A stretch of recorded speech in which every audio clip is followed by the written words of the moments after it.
academic excellence, professional excellence, moral excellence, traits of a true leader of the new millennium. In the Philippines, only one person embodies all these traits of excellence. She is one of the most brilliant graduates of the University of the Philippines, a world-class senator, the 1992 presidential winner in the hearts of millions of Filipinos, a courageous reformist in a culture of corruption. Her name, Miriam Defensor Santiago.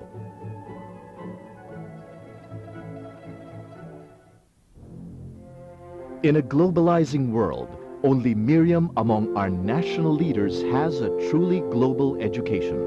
Finishing her studies with distinction in Asia, United States, and Europe, Miriam graduated valedictorian in elementary and high school. She finished Bachelor of Arts magna cum laude at the University of the Philippines, Visayas, and Bachelor of Laws cum laude at UP Diliman. In elementary, high school, and college, she was editor-in-chief of the student newspaper. Miriam was the first female editor-in-chief of the UP newspaper, the Philippine Collegian, smashing a 50-year-old record of male dominance. She held a campus beauty title 2 times as UP ROTC core sponsor. She won first prize in oratorical and literary contests. She won as best debater in UP Visayas and UP Diliman. As a teenager, Miriam became seriously ill for 3 months. Yet, she finished a 4-year AB course in only 3.5 years with a near-perfect average grade of 1.1 in her last semester. She was named Most Outstanding Graduate in UP 2 times. Miriam holds the degree Doctor of the Science of Law from the University of Michigan, where she was a Barbour Scholar and DeWitt Fellow. She earned her law doctorate in only 6 months with an average grade of A. She also completed postgraduate studies at the prestigious Oxford University, Cambridge University, and Harvard University, among others. Already a senator, Miriam attended evening classes at the Mary Hill School of Theology and earned the degree Master of Arts in Religious Studies with an average grade of 1.25. Miriam has written 23 books. She is one of Asia's leading experts in constitutional law and in international law. She is included in the United Nations roster of eminent and qualified experts. Today, the name Miriam has become synonymous with academic excellence. Miriam is the most awarded Filipino public official. She has served 3 branches of government: executive, legislative, and judicial. She is considered one of the most brilliant Filipino lawyers of all time. Miriam's sensational career as Commissioner of Immigration and Deportation earned her the Asian Nobel Prize, known as the Magsaysay Award for Government Service. She was cited for bold and moral leadership in cleaning up a graft-ridden government agency. Some of her prestigious awards include the Outstanding Young Filipino from the Philippine JCs, the Outstanding Women in the Nation's Service from the Philippine Lions, Gold Vision Triangle Award from the YMCA Philippines, and many other awards from business, civic, and religious communities. Miriam further proved that her accomplishments are not only limited to public service when she won the Celebrity Mother of the Year Award from the Gintong Ina Foundation. Her distinguished reputation is not only national but also international. She was the keynote speaker at the 2000 Global Forum on Reinventing Government in Brazil and at the International Anti-Corruption Conference in Australia. Miriam is known as the conscience of the Philippine Senate. As senator, she earned the following distinctions: Number 1 in number of bills and resolutions filed from 1998 to 1999. Number 1 in number of committee reports filed in 1998. Number 1 in privileged speeches delivered in 1995 and 1998. The best debater and best orator in the Senate, in the opinion of many. She made history by launching the Senate Internship Program every summer, attended by university students from all over the country. The name Miriam has become synonymous with professional excellence. In the Philippines, the name Miriam is synonymous with honesty in public service and courage in fighting corruption. Miriam was the youngest RTC judge in the country. She issued her famous decision against martial law when she ordered the release of some 50 UP and Ateneo students whom President Marcos ordered jailed because they participated in a public demonstration against martial law. Judge Miriam set an example for the entire country with her strict policy of no postponement of cases, believing that justice delayed is justice denied. She disposed of the highest number of cases in Metro Manila. Miriam became an overnight sensation as the graft-busting immigration commissioner. In the face of death threats from alien criminal syndicates and their corrupt Filipino patrons, she declared, "I eat death threats for breakfast."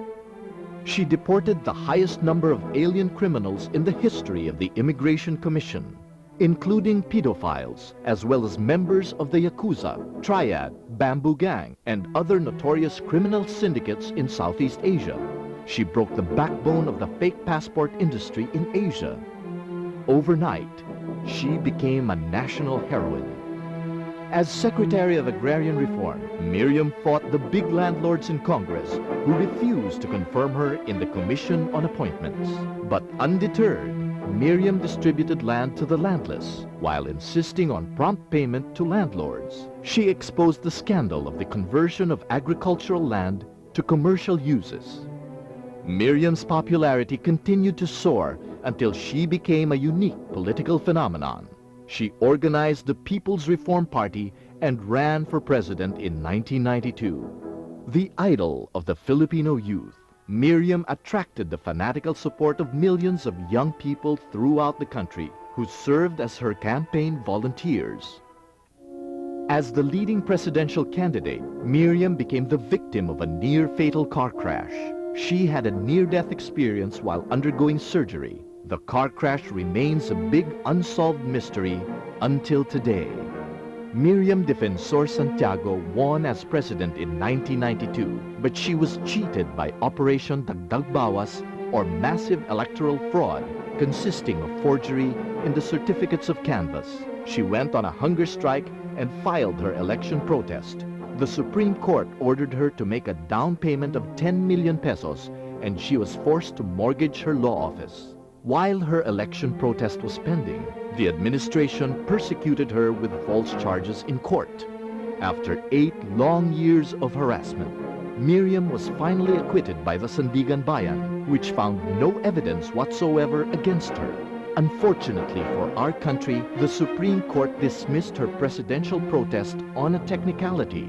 The technical ground for the dismissal was that a person who has been elected as senator can no longer be allowed to continue her election protest.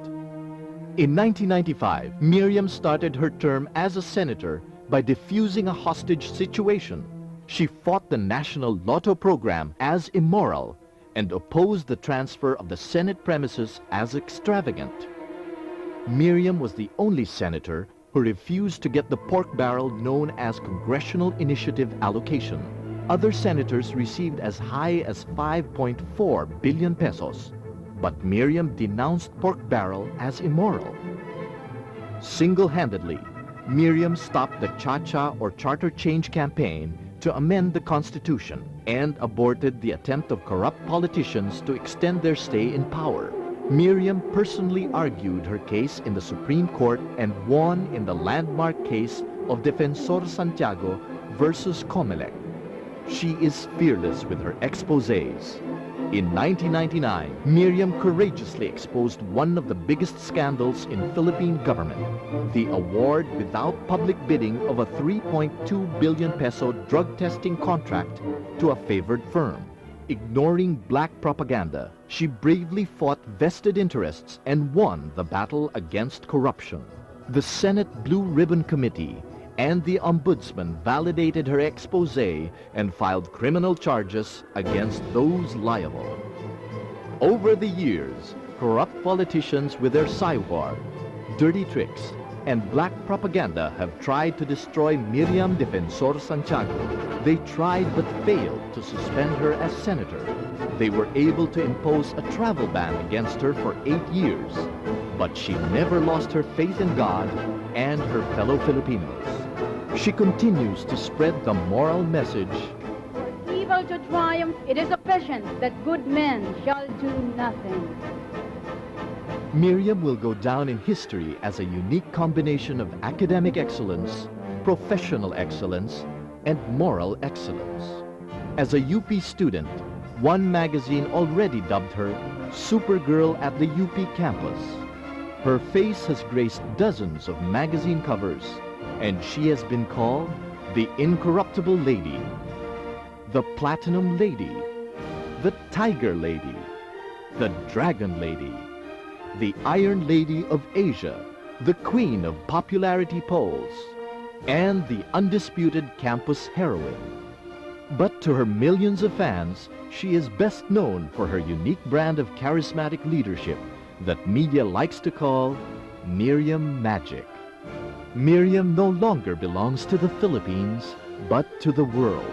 Her reputation has placed her in the league of Queen Elizabeth, Princess Diana, Hillary Clinton, and Margaret Thatcher as one of the 100 most powerful women in the world, according to the Australian magazine.